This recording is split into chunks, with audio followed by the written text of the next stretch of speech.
And so we're going to be starting the second segment of this is episode 16. So we are going to be reviewing Tales of 85, which just released 2 days ago? Yeah. 2 days ago. So we're going to be reviewing Tales of 85, and depending on how long that takes, we might throw in some extra special. But Tales of 85, obviously, for anyone who watches, they know that our first video was Stranger Things Season 5, Volume 1. Yeah, Volume 1. So, this is a personal project to an extent. Yeah, to an extent. Obviously, Stranger Things Tales of 85, it's supposed to take place between seasons 2 and 3. It's animated on Netflix. Came out. It's supposed to, if you're like chronologically, we literally just looked at this. Chronologically, it takes place like 2 or 3 weeks after the Winter Ball. Yeah. In season 2, yeah. But you already saw my rating for it. Yes, I already saw your rating. I don't know what your rating is, so we're gonna give our ratings for it. But I actually think we're gonna differ on this because I have a reason why I gave my rating that I don't think you're gonna agree with. But on 3, we'll give our ratings for Stranger Things Tales from 85. 3, 2, 1, 6.5. 8 out of 10. Yeah, you gave it 6.5. I gave it 8. Let me say this. First off, this isn't the full show because it has been renewed for season 2. Yes, there is a second season. There is a second season. It is seeming likely that there's going to be more than 2 seasons. I don't know about that. All I know is that there's a second season. But the reason why I gave an 8 out of 10, well, I'll go into more detail when we go through our pros and cons. But in my opinion, as a standalone show, as like just something on its own, it's decent. It's not great. It's just decent. But it starts being a problem when you factor in all of the other Stranger Things stuff. Is not 8 out of 10 decent. If you look at it as I just said from like a personal enjoyment standpoint, I thought it was decent. And like I personally enjoyed it enough where I'm like, normally I would have given it like a 7. But I'm like, you know what? Like I personally enjoyed Iron Fist. I'm not giving Iron Fist an 8 out of 10. I mean, that's fair enough. But like, I don't know. I do think as a standalone thing, it is really good. It's just once you factor in what it means for the whole Stranger Things like continuity, that's when it becomes an issue. But yes, we'll start with our pros or how many you have? I have almost no pros, so we can start with pros. Okay, yeah, we'll start with pros then. So you can give your first pro. Let's start with you. Okay, I'm gonna talk about the animation really fast because when I first saw that was my first pro as well. When I first saw the animation in the trailer, I did not like it. I did not like it at all. And even in the show, I think there were moments, but very specifically, what they did with that animation is they captured the vibe that they needed to capture from that era of Stranger Things perfectly. And that is in my opinion, best part about the show is they caught the vibe that they needed to capture. Yeah, I agree with that. My first pro was also I thought the animation looked really well, and I actually really like just like the art style that they used. I think it's a fitting of not earlier, but in that middle. Yeah, it is early. It is early because it's right after season 2. Yeah, so it's still early Stranger Things, but I do I consider season 1 and 2 a lot different from every other season because those were much more horror leaning. Yeah, but you just said my first one, so I'm gonna give my second pro, and that's it. I thought that the show did a pretty decent job of capturing the group dynamics pretty well. And I feel like that's something that's missing from the later seasons of the original show because of the fact that all the actors pretty much just aged out of their roles. Yeah, aged out of their roles, and then a lot of things that happen in Stranger Things is you would have good duos and good trios, but not good group. They lost like that good like party dynamic. Exactly, they got the good party dynamic here, and that's another thing. I think season 3 was the last season where you had the party dynamic. I'm going to mention a few characters. I think in order to do that, they did sacrifice some of the duos and trios. To an extent, I would agree with that. But then again, that doesn't bother me. Because I think I prefer them to have a good group dynamic overall rather than let's focus. Because you spend the entire 5 seasons of the Netflix show focusing on those duos and those trios. Yeah. So it's like you don't need more of that. Just give us the whole group being together, which I thought they did pretty well. Yeah, that was one of the ones I had written down. And this is also going to be talking about the art style for a second. With one exception, I really like the design of every character in this season. There is one very big exception there that I will talk about later. I'm trying to. What would be your? I don't know. You'll see. No, but like I think Mike looks really good. Yeah. I think especially Max. I think Max looks beautiful. I in thought that art 11 style. looked really good. 11 also with the curly hair. Yeah. With the fucking Cabbage Patch Kid hair, bro. Yeah, I thought they captured that pretty well. I think even the older characters, like the what's her name? Nikki's mom. Mrs. Baxter. Mrs. Baxter. I actually liked Mrs. Baxter's design. I thought she was pretty cool. But she kind of did just look like a gender swapped of fucking what's his name? Mr. Clark. Mr. Clark. Yeah, she kind of looked like gender swapped Mr. Clark. But I thought she looked pretty good. A little bit. In the little bit we saw of Hopper, I thought he was pretty good. Yeah. What's your exception? Is it Lucas? We're going to talk about that. We're going to talk about that in a little bit. But I mean, like it really for me it is, and especially because if you're watching this, the last thing we did was Invincible, where it is the most soulless design artwork ever. Yeah. It is definitely This is a good switch up. It was a good switch up in a lot of ways. It's refreshing. It's just like it's pleasant to look at if you're not paying attention. I think even if you are paying attention, I think it is just good animation. No. I meant like to the story, but like. Oh, okay. Fair enough. But okay, I'll give. It's something you can throw on the background of a party and like see out of the corner. Yeah, maybe. Like a friendly gathering though. Yeah. Not like okay, I'll give my next one, and this is one that I don't think you're gonna agree with. I think they did. I'm gonna emphasize this word: a decent job working around the fact that the gate was closed with all the spores explanation, because they obviously needed a supernatural villain for this show, right? And I think the supernatural villain they went down for this show worked for this show. I didn't hate it. I want to emphasize that. I will say it worked for this show. I didn't think it was a pro. I didn't think it was a con. I didn't hate it. I thought it was just meh. Just meh. Okay. Fair enough. It does establish some stuff, like in the last episode where they did like the flower and the variants and all of that. Yeah. It establishes some stuff. But at the start of the season, like I liked the earlier episodes a lot better than I liked the later episodes. Fair. That's fair. Here's my next one though.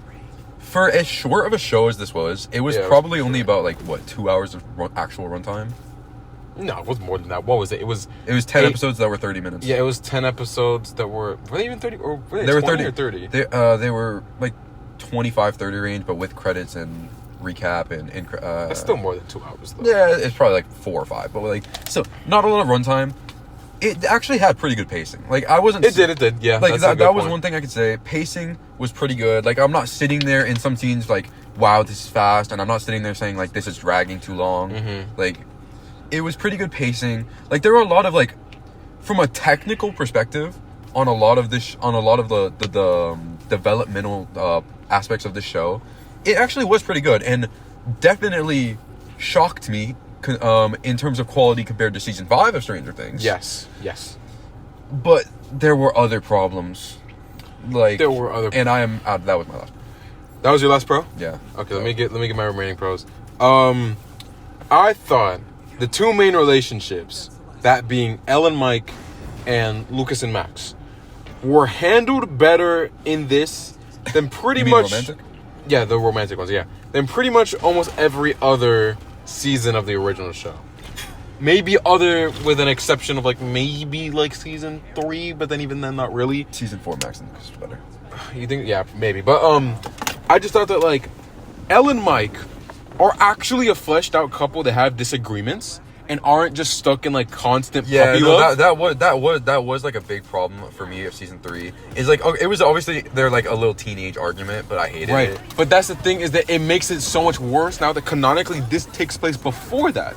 Yeah. So it's like in the original show it's just like constant puppy love where they're not like it's not real. You know, like it's real but it's not real. Yeah, Elle felt like Mike's pet. Exactly. In this, it actually feels like they're a real couple with real disagreements, and they actually talk through their disagreements in a way that's like maybe a little out of character with how mature it is for like 12, 13-year-olds. Yeah, like and Lucas and Max are also really well done here. Even though I do think the original show does them pretty well, I think this just adds on to it. Yeah, they were definitely the couple that deserved to get the most screen time in the original show, and I think they, even though they did get the best. I thought they got early Lucas and Max pretty well in this show. Yeah, no. I agree. Because by this point they're just barely together at this point. No, yeah, I can agree with that. Yeah, I mean, the dynamics. I'm gonna talk about Nikki in a minute, but I actually liked the relationship between Will and Nikki. Okay. I thought it was actually pretty good. Like, obviously, it wasn't a romantic one, but no, I thought obviously not. Yeah. But I thought it was actually a pretty good dynamic. I wouldn't disagree with that, but I have a lot of talking points about Nikki later. No, I do as well, but I thought specifically Nikki and Will, just because Will was one of my characters that I just never liked in the original show past season 2. So them giving him a little bit more spotlight, other than like the two moments. It was so. Okay, sorry for anyone with the weird cut. We use anyone that has watched us before knows we use a phone to record, and we got a call halfway through. But you were talking about Will. I want to phrase it a little better. Will got a lot of spotlight in the original show, but I meant more. His spotlight was more on the way what happened to him affected everyone around him. Yeah. This show, like, we kind of saw a bit more. We got to see him more, like the arguments, just everything about his character. We got to see more of just Will, not Will's trauma and how it affects everyone else. Yeah, because we got enough of that. I'll give my next pro, which is that I thought you said this before. You thought the show captured some of the early Stranger Things magic, right? That's what I kind of wrote down as well. I thought the Weekly Watcher episode, right, the one where they invade the news building and they're trying to get the picture back. I thought that was a really good example of like where they get all the kids to come together to come up with a plan that's like kind of dumb but is effective. It's very reminiscent of the vibes from the earlier seasons that made the first show or the original show so popular in the first place. Yeah. Because it's like, yeah, it is a dumb plan, but it fucking works. And a lot of and they were able to kind of emphasize on it a little bit more because of the fact that they're working in animation. Like that Nancy stuff that they did in that episode wouldn't have worked in live action. Oh yeah, no, because it was way too eccentric. Exactly. I promise you, what was the actor's name? Natalie Dreyer. If Natalie so. Dreyer tried that in live action, even though she is an amazing actor, It wouldn't have come off as natural. It would have looked idiotic. A little bit, yeah. But like, and that kind of goofy kiddie thing, it's something you get from animation, and it was something that came with Stranger Things at a certain, like, especially in season 3, which is obviously building up to season 3. So that's what I meant when I say vibe. Season 3 was probably the kiddiest the show had ever been in terms of, or the most teenage freedom in terms of vibe. Yeah. And so you get to capture that a lot better in animation because you get to have expressions that would just look unnatural if a fucking 19-year-old actress was trying to do it. They're trying to pretend to be a 16-year-old. Yeah. Or 13, 14? I think Nancy at this point was like 15 or 16. But yeah, you don't have any more pros, right? Yeah, no, just try and rattle. Okay, yeah, I'll give my next one. This is something that is okay. I thought the show's humor fits the show, right? This is pretty much exactly how I would think these characters would be at this age. Plus, animation allows them to add a different type of humor that adds to it.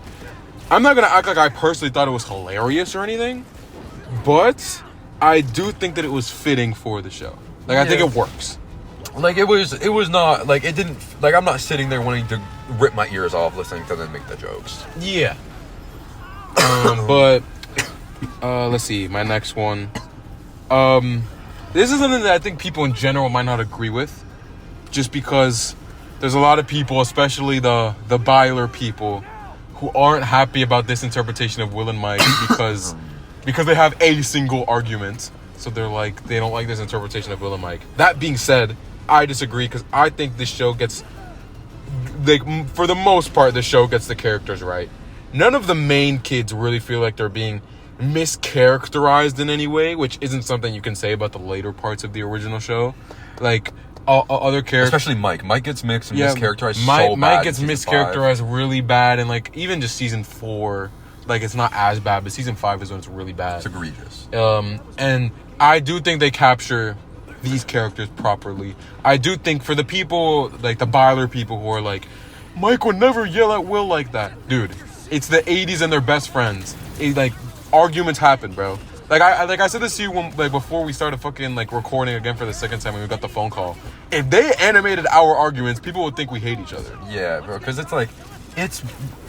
two best friends who spent their entire childhood together, Exactly. they're gonna have arguments about stupid shit. Exactly, bro. And they're gonna say stupid shit, but it's like, especially because like, yo, they're 12-year-old boys.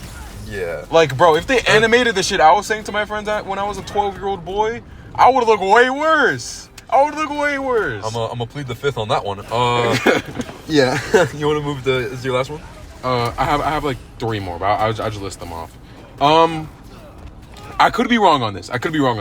I do think the show will actually do some good to kind of restore the Stranger Things IP to a decent level, at least after the disaster that was season 5. I don't think it's going to catapult it back to the heights that it was at before or anything, but I do think it will help to a certain degree. Like, because there's obviously going to be the people who are going to try to jump on the bandwagon and shit on it just because it's Stranger Things. Yeah. But I do think it'll help it to a certain extent. I only have 2 more left. I thought the twist of Mrs. Baxter being framed as the one who created the queen or whatever term you want to use, and it ended up being her boyfriend Dan. It was it was kind of fun, but it was also done like pretty well, in my opinion. I just didn't like Daniel. I didn't like Dan either, but I do think it was done decently well because it was unexpected. Like, I didn't think that was gonna happen. Yeah. I thought like maybe I'm in the wrong for this. I kind of just wanted a female villain in Stranger Things. yeah, that's fair enough. Yeah, we haven't really got him. I mean, actually, no, we got that. What was it, Dr. K in season 5? Dr. K in season 5, and we got the lady who worked for Brenner in season 1. Yeah, right. But neither of those are really that good. Yeah, Dr. K sucked. Oh my god. And this is my last one that I'm going to go into a little like something else about this later, but I thought the fight in the finale, right, where 11 is fighting I don't even know what name they gave that monster. The Mutt. I'm just going to call it the Mutt. The Mutt, whatever. The fight in the finale is arguably one of, if not the best, 11 moment we have gotten in the entire franchise, fighting-wise at least. That shot, like the shot of her literally flying and closing the gate while snapping the monster in half was beautiful. Yeah. Like, that was a really good way to end the season. And it's around the power level she should have been at that point in time. And it makes you... And it makes the power level is something we're going to talk about later. Yeah. And it makes you wish you saw her, like, do, like... Like, I'm mad that we only ever really saw her flying in season 5, and it looked awful because of the fucking piss gradient they had. Yeah. But, yeah. Okay, I want to move to cons really fast. Yeah, you start with the cons. Because, I mean, most of these cons are going to just be, like, kind of obvious. Mm-hmm. I mean, this show just kind of, like... This entire ever since they announced this Stranger Things extended universe, I kind of just was like, yeah, this is just them soullessly grabbing at the cash while they still have the chance to do it. Because, like, in my opinion, I have this written down as well. In my opinion, if they were to do anything with the Stranger Things IP, it should have been a prequel that was more than just the play. We should have gotten an actually I agree with in-depth thing of the fucking Henry and all of them and everything, and not just the play, because the play established so many plot holes that they had to come out in interviews and fix all the plot holes, and they still didn't even fix them all. Yeah. So yeah, I think if any extended anything should have came out, it should have been a prequel with a much darker theme, or not with a much darker tone. Than some of the later stuff. I agree with that. I'm gonna kind of piggyback off of what you said, because this isn't my first con, but I'm just going to talk about it now because it has something to do with what you were talking about just now. I agree with you that they probably should have done something else for their first project in the Stranger Things expanded universe, whatever you want to call it, right? Because I feel like almost this entire show is a plot hole, right? It's very heavily implied in season 3 that the group did not go through anything like this in between seasons. Especially Mike and 11. It's very heavily implied. Ellen and Mike not being 24/7 lovey-dovey here and actually being a real couple, but then unable to spend 2 seconds apart at the start of season 3 doesn't make sense. Them introducing Nikki and her mom, and by the end of the show, Nikki is a central part of the party and her mom ends up staying in Hawkins, makes no sense since there's zero mention of either of them in season 3 or onwards. And now, that being said, I know they're going to make a season 2 and they'll probably find a way to write Nikki and her mom out of Hawkins in that season. But considering the fact that you had an entire adventure with this girl Nikki and her mom, and they moved to Hawkins and stayed in Hawkins, it makes no sense that there will be no mention of her afterwards. Especially considering the fact that she does so much shit to provide these guys with like actual really good weapons to fight these monsters with, and that you don't see any of the weapons that they kept in the original show. None. Yeah. The fact that like Nikki being an engineer was my least favorite thing about her. Her engineering the fucking the light gun, whatever it's called, the light cannon, the light gun with the hose, like double cannon, like, okay, all of that. My problem with it isn't that Nikki made it. My problem with it is that Nikki made it, and then we're just assuming that Dustin would not make of similar, if not better, stuff in season 5. Exactly. Like that's like, you're establishing precedence when you create characters like this, and this is why it sucks to go back and make in between seasons. That's why normally when you see shows made after a show finishes, they're normally sequels or prequels. Exactly. They're not in the middle, because you're establishing precedence, character arcs, different things that your character should develop that is just not getting developed because obviously you already wrote it. It's already been happened. That's the thing. Season 3 came out, what, 8 years ago? Yeah, I don't know when season 3 came out, but I'm saying no, because I think season 3 was 2019, so that's 7 years ago. But that's the thing, is that it, like, obviously this was not planned. Like, they were not planning to make anything like this at the time when they were making the original show. Yeah. Because if they knew that there was going to be this girl called Nikki who comes in and becomes a part of the party for, you know, an entire like school year or whatever it ends up being, right? They wouldn't have just have that girl have no mention for the next 3 seasons. Yeah, especially with how much they did with Eddie. Exactly. Like, this is before season 3, so it's season 3 no mention, season 4 no mention, and season 5 no mention of Nikki Baxter or her mom. That was another problem I have with Nikki. Now that I brought it up, is that you already have your punk character in Eddie. Like, exactly. You're just kind of throwing more characters into the same archetype. It's like, that's not that interesting. I'm sorry. Exactly. Like, even though I did like Nikki's design, I liked the pink hair, I liked the mohawk type thing. Like, I thought it was all pretty cool. But it's like, you already had your punk character who had a very large impact on the group. Like, you don't need another punk character. Yeah. And especially because normally punk characters are you had multiple punk characters. Because Callie was a punk character. Mm-hmm. The whole group. Mm-hmm. Mm-hmm. So it's like, and she has a loving mother and all of this. Like, normally punk characters are supposed to be written. They're supposed to be written to have like dynamic, like family dynamics, reasons why they're rebelling against everyone and everything in their appearance. And it's like, Nikki has none of that. She's just punk to be punk. Like, she's a LARPer. She's literally a fucking LARPer, dude. Yeah, she's LARPing. She's LARPing being punk. Okay, and looks like they split. We should too. Yeah.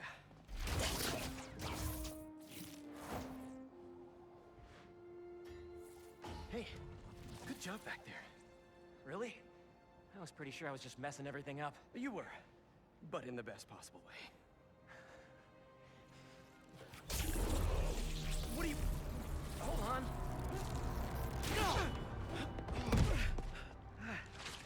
Sorry. I'm still figuring out how this thing works.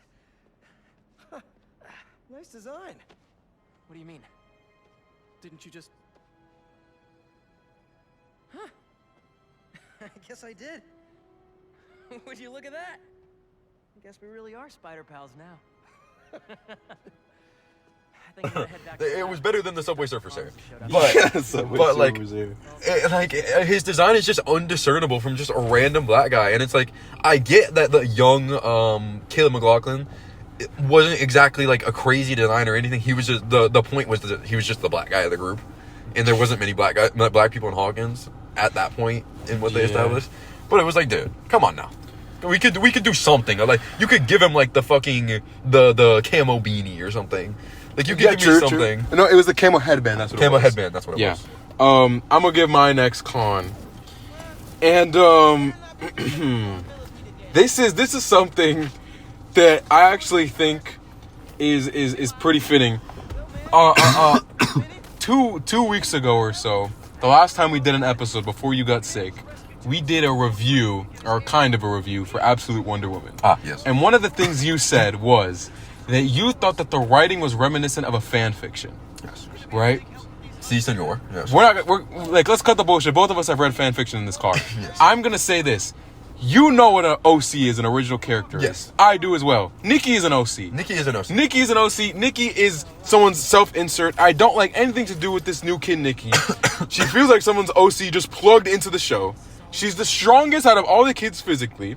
Her mom is Mr. Clark's convenient replacement in Mrs. Baxter. And she took 0 time to wrap her head around the entire story of what the group has gone through. Yeah, it literally I didn't want to just kind of beat the same points that I use for other stuff, but it literally is it feels like a fanfic in a lot of ways, and that's not a compliment because there are good fanfics. Let's not get that wrong. There are some pretty good fanfics, but when I say something feels like a fanfic, I'm saying it feels amateur.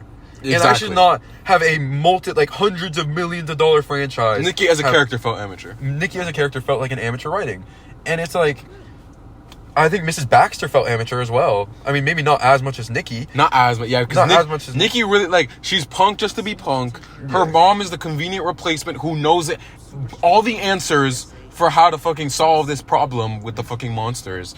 And she's the strongest out of all the kids physically, the tallest one. She's this magical engineer she's the strongest, established as the smartest at this point. Like, in terms of practical, she just screams someone self-insert original character into the show. Because when you read fanfics, especially some worse ones, what you'll notice is the character that gets put in is literally has no flaws. Yeah, just has no flaws. And Nikki has her flaw isn't even her flaw. Her flaw is I just keep moving everywhere and I don't like it.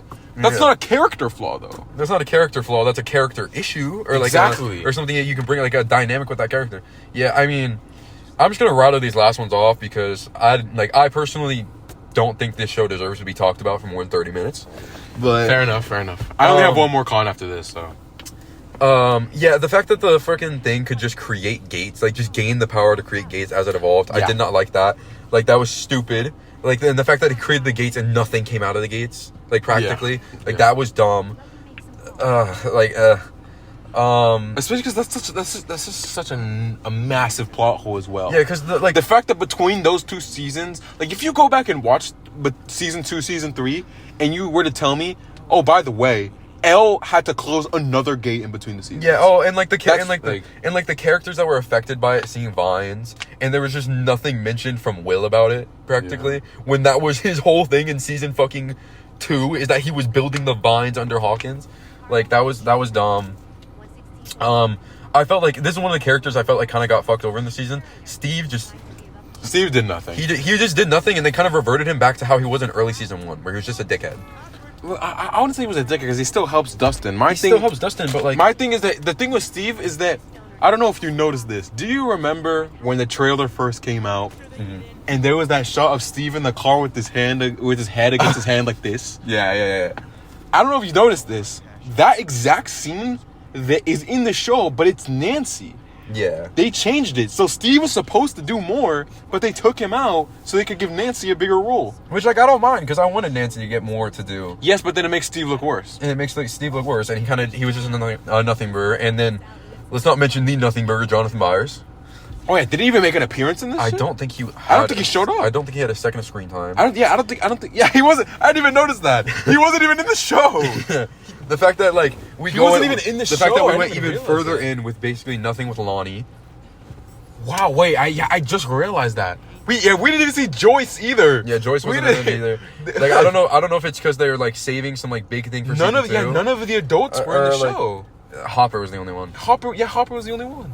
Damn, I didn't even think about that. We didn't even see Jonathan though. Yeah, no, it was ridiculous. That's crazy. I mean, pretty much all of my other points are just kind of beating along. It just creates plot holes. I mean, I didn't even notice they were. If you're watching this as having never seen Stranger Things before, it's a good show. You probably think it's pretty decent. Yeah. But having watched Stranger Things and not even I watched it 6 months ago. Yeah. We both did. Yeah.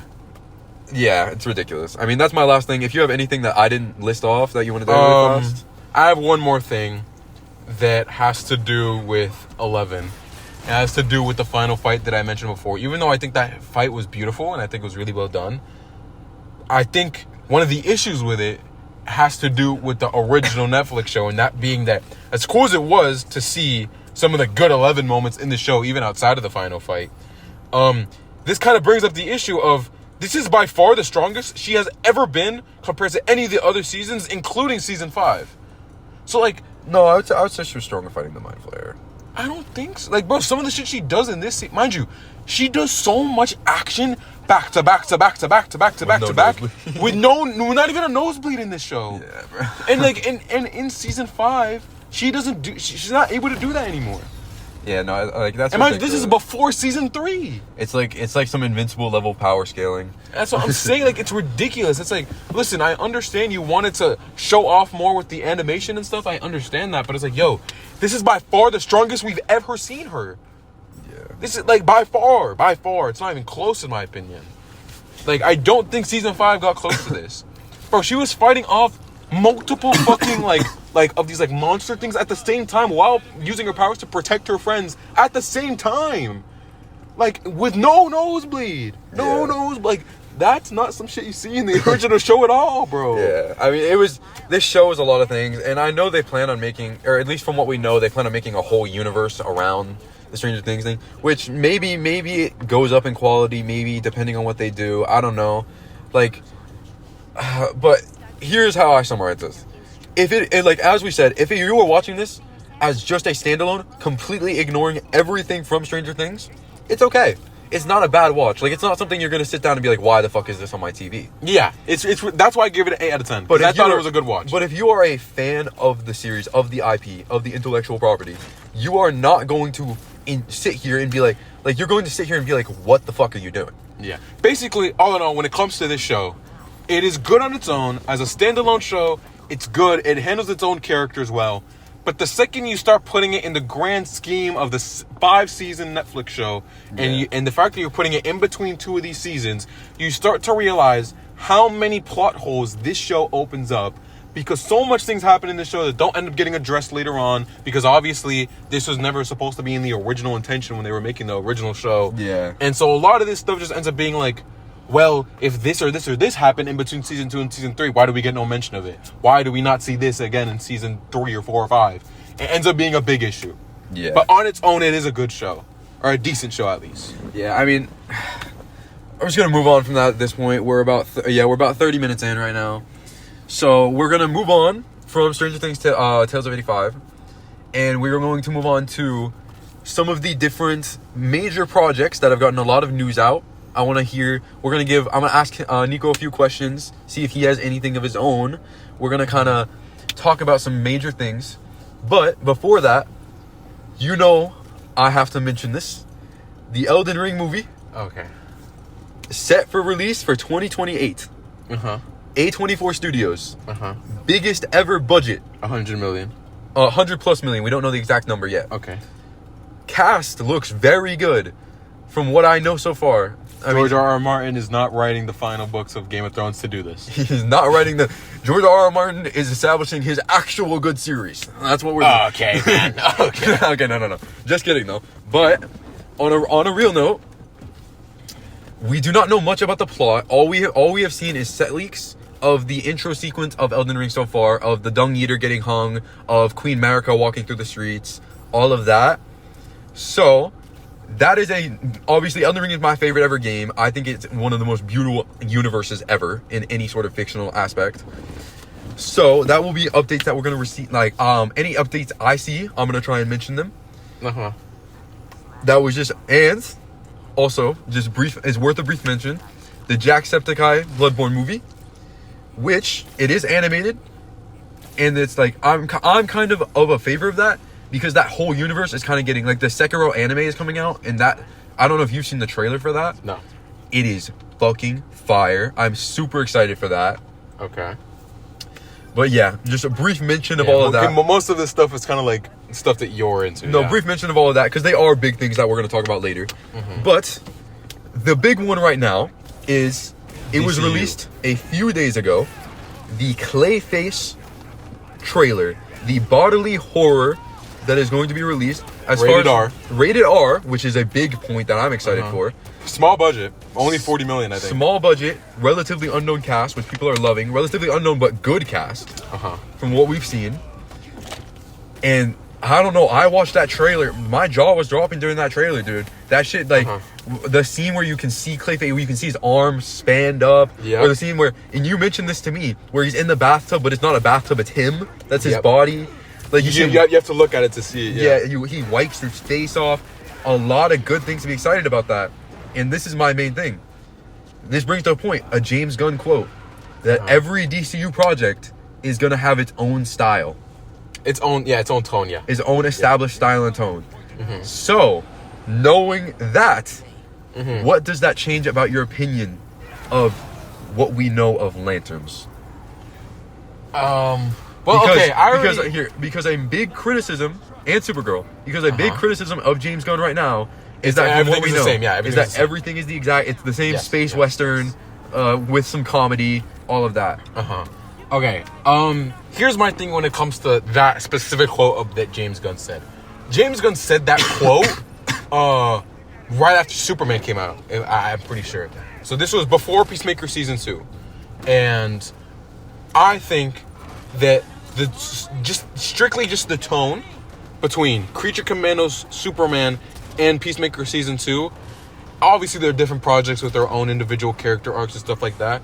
The tone does feel very James Gunn-esque in all three of them. That being said, Clayface, written by Mike Flanagan. I don't remember the director's name, but it's not James Gunn. And for anyone that doesn't know, Matt Reeves is on the production of Clayface and Dynamic Duo. Yep.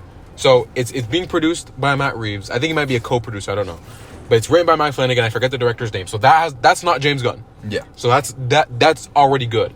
Supergirl, written by Anna Nogueira, directed by Craig Gillespie.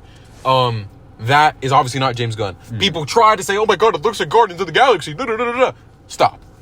Every space movie does not look like Guardians of the Galaxy. Okay, that's just ridiculous. Yeah, A New Hope looks like Guardians of the Galaxy. Yeah, come on, guys. What are we doing? That being said, though, I am worried about. I'll talk about Clayface first because that's the trailer that just came out. I think Clayface, in my opinion, has the ability to, in 5 years' time, we look at the DCU's progress and we say, Clayface might be the best movie. That's what it has the potential to be. Because me personally, I have seen the Batman animated series episodes that it's based on, right? Yeah. Feet of Clay Part 1 and Part 2, right? Where you see kind of the original... The breakdown of it. It wasn't an original origin, but it was more like they kind of rehashed and remade the origin a little bit for Clayface in a way that was actually really good. I'm not going to talk about too much detail about it because it might end up being spoilers for the actual movie. Because from what I've seen from the plot synopsis, it looks like they're taking a lot from it. Yeah. But that being said, I do think if they're able to adapt this well, right? If they're able to really get the impact of how disturbing this movie can be in a good way, I think you can look back on it in 5 years' time and say, yeah, Superman was good. Yeah, Supergirl was good. Yeah, Man of Tomorrow was good. All these movies are good, but Clayface is Clayface was that striking piece. Clayface was the one that's Clayface is like the Winter Soldier. That's your Winter Soldier. Clayface is like your win. Is it's in terms of quality level. Yeah, in quality. It could be your Winter Soldier for sure. Obviously, I am of the opinion that Winter Soldier is a top 3 movie from phases 1 and 2. For sure. Oh, for sure. No doubt. Yeah. They're probably top 1. I'm not gonna. The only one that I would say would be better is Avengers 1. I don't know if Avengers 1 is better than Winter Soldier, but either way, we're talking about Clayface. I think Clayface has the potential to be that. That being said, though, right? Another point, I told this to you when we weren't recording earlier. I like it when these comic book movies get lower budgets because it forces the producers and the directors to be more creative in how they're shooting the movie, which leads to cooler shots and leads to more just creativity in general throughout the movie. So I really like that it's not that big budget movie, right? That being said, Clayface, I have a lot of good expectations for that after the trailer. On that note, I recently watched Chronicle, and I don't know if you've ever seen Chronicle all the way through, but Chronicle did not have a crazy budget. And if you look, some of the ways that they shot scenes in that movie, obviously the whole movie is it's a interesting style because it's filmed from the camera of the characters.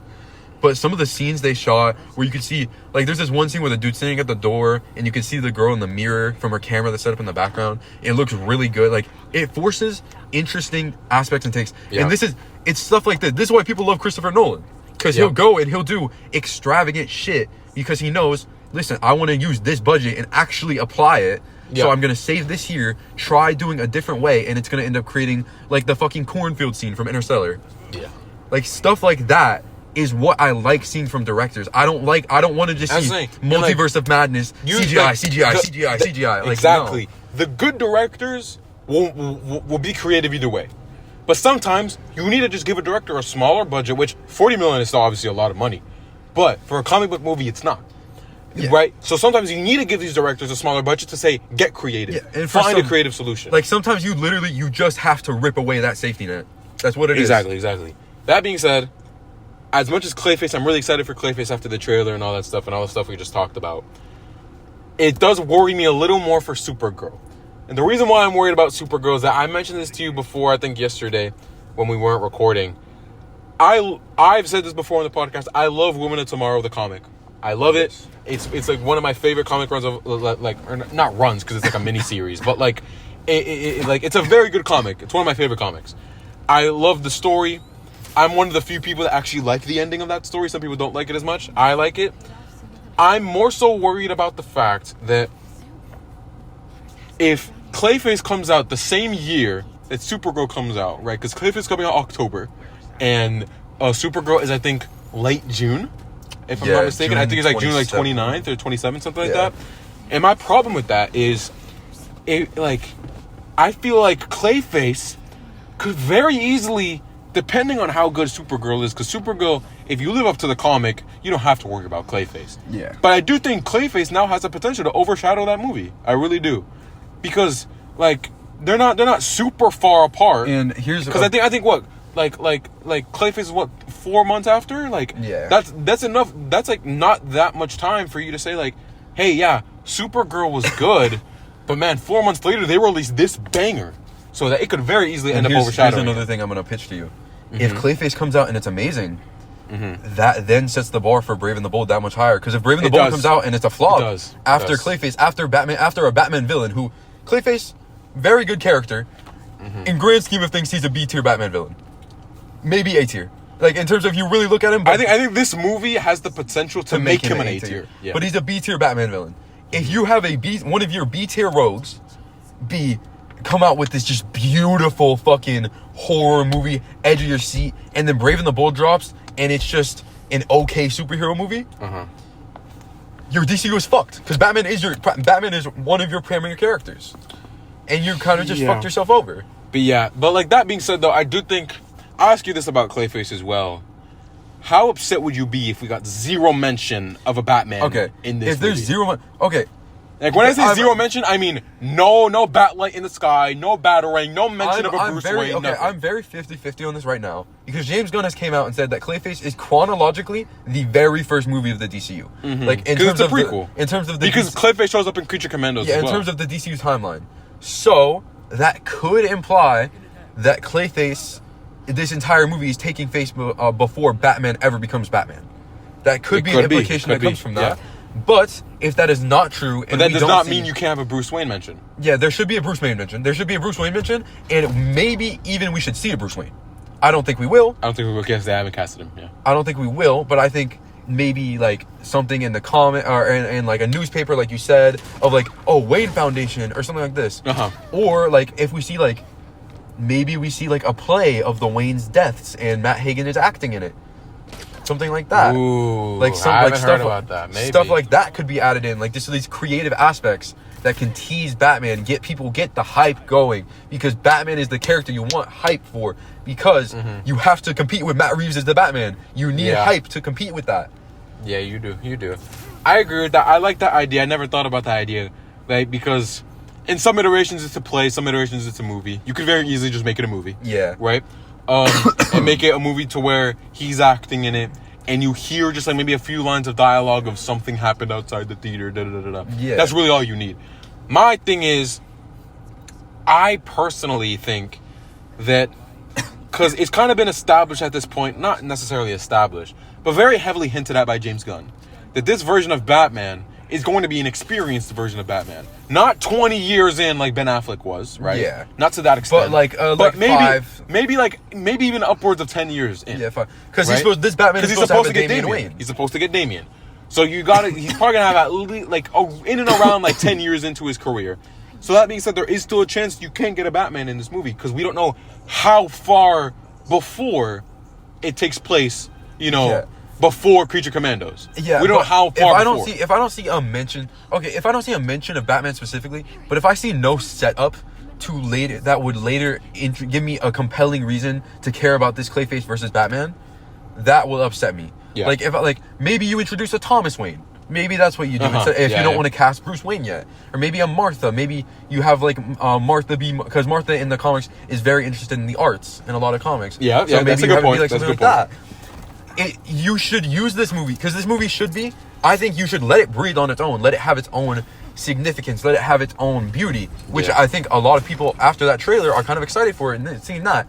But at the end of the day, this is setting up your premier character. Yeah. Because Batman, you already have Superman. Batman is the number 2 superhero behind Superman. Arguably in number DC, 1. Yeah, DC, They're going to make Superman the face of the DCU, though, so he's probably going to be number 2. They're going to make Superman the face of the DCU. But, like, in terms of comics, Batman is one of the most popular fictional, like, he's a top 5 fictional character in terms of popularity ever, probably top 3. Yeah, definitely. He's definitely up there. I want to ask you this question, because we still have a few more minutes left. I want to ask you this. First off, before I ask you this question, because it's going to tie into it, into the Supergirl question you asked me earlier. A lot of people don't realize, I've talked about this before in the podcast, a lot of people don't realize how much pressure is on that Supergirl movie for the entirety of the future of the DCU, right? Because in terms of, this is the first time we're going to see a project that isn't directly directed by James Gunn, number 1. And I like to say, this is the first female superhero project since Wonder Woman 84. Yes, so that as well. The big thing for me, though, is that Anna Nogueira, the woman who wrote the Supergirl movie, was actively working on a Teen Titans script until they took her off of that, shelved that, and said, we want to fast track the Wonder Woman movie and we want you to write it. So, that being said, if Supergirl is amazing, then that's really good for the Wonder Woman movie. If Supergirl is terrible, then that is a really bad sign for the Wonder Woman movie. And if that Wonder Woman movie, from what we've heard, might already have casted their Wonder Woman. Adriana Arjona, however you want to say her name. I don't know how you say her name. I wanted to ask you, first off, do you think Supergirl will end up being a good sign for Wonder Woman, the movie? And second off, what do you think about the casting so far? Like Millie Alcock? No, not Millie Alcock. The casting for Wonder Woman. If that ends up being Wonder Woman. So for the Supergirl movie specifically, I don't think it's gonna be bad. I think that there's certain things that I've seen from the trailer. Like, I don't like, me and you both talked about this. We don't like how Krem looks. No. And there's certain things about the trailer I don't like, and also, just sorry to cut you off. When the trailer came out, we did like a thing on it, or like we talked about it. And one of the things I pointed out that I didn't like was that in the comics, Krem kills Ruthie's dad. Yeah. In the trailer, because I went and fact checked this, because I was like, I'm pretty sure in the trailer she says he killed my family, and you in the moment said no, she said he only killed dad. I went and checked, she said he killed my family. Yeah, that's something I don't like either. Yeah, like there's a lot of things with the Supergirl comic that you have to deliver, because obviously with your changed version of Krypton, with Clark, you now have to establish that with Supergirl. Like, did she know about that? Was that only Clark's parents? A lot of this, like, this is stuff that you can't just leave untouched, because this is setting up for a lot of your DC. This is going to set up for Man of Tomorrow with Brainiac, because normally Brainiac has some ties to why Krypton was destroyed in like some comic lines and stuff like that. Yeah. So this movie, even if on itself is like a 7.5, it does have a lot of significance for the next 10 years of your DCU. Exactly.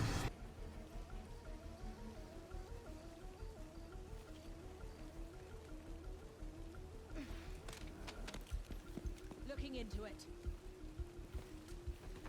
Couldn't hide forever.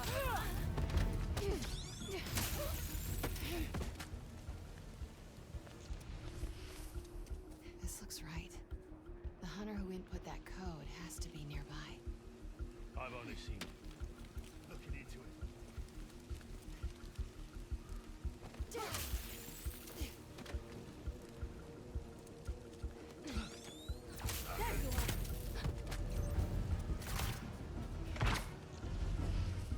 We're on you. Couldn't locate the girl.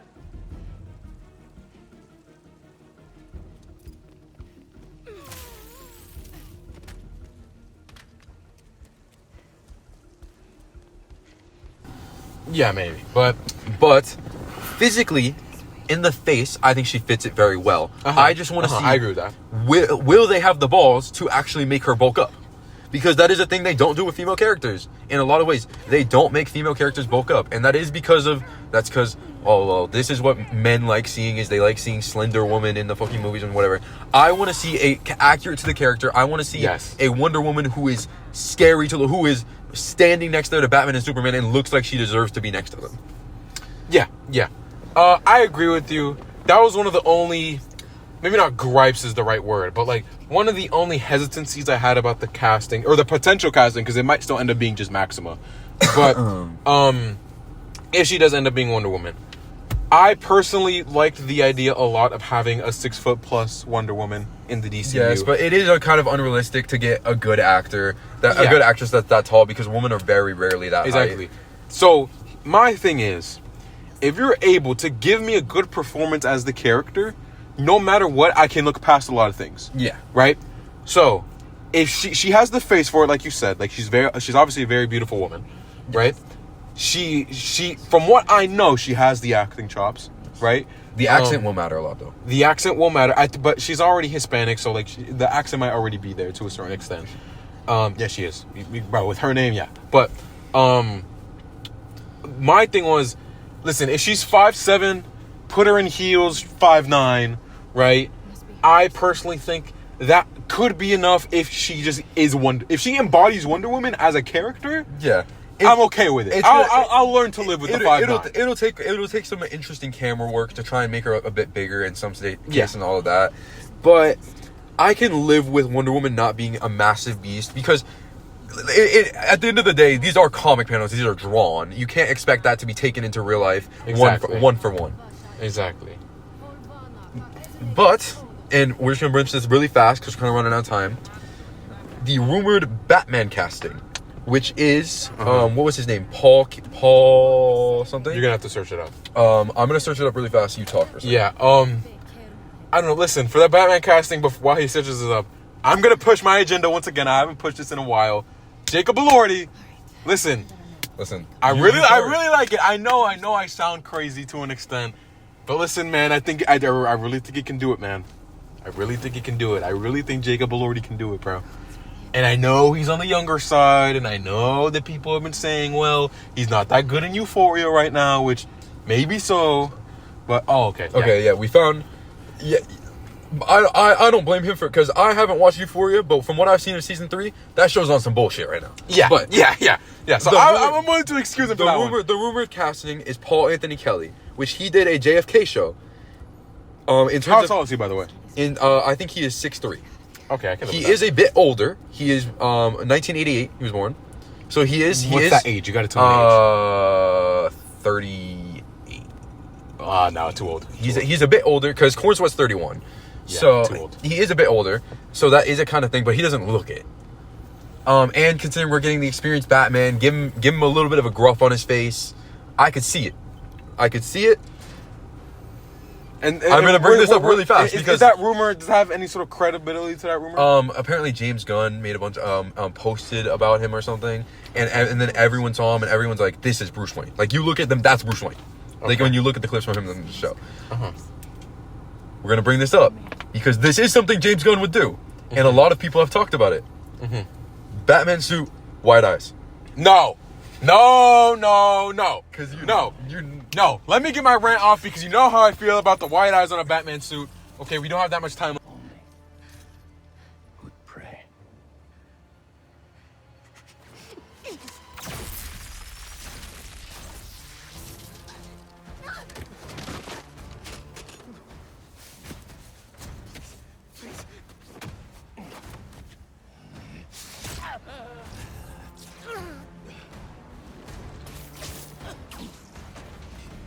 Sorry we're late.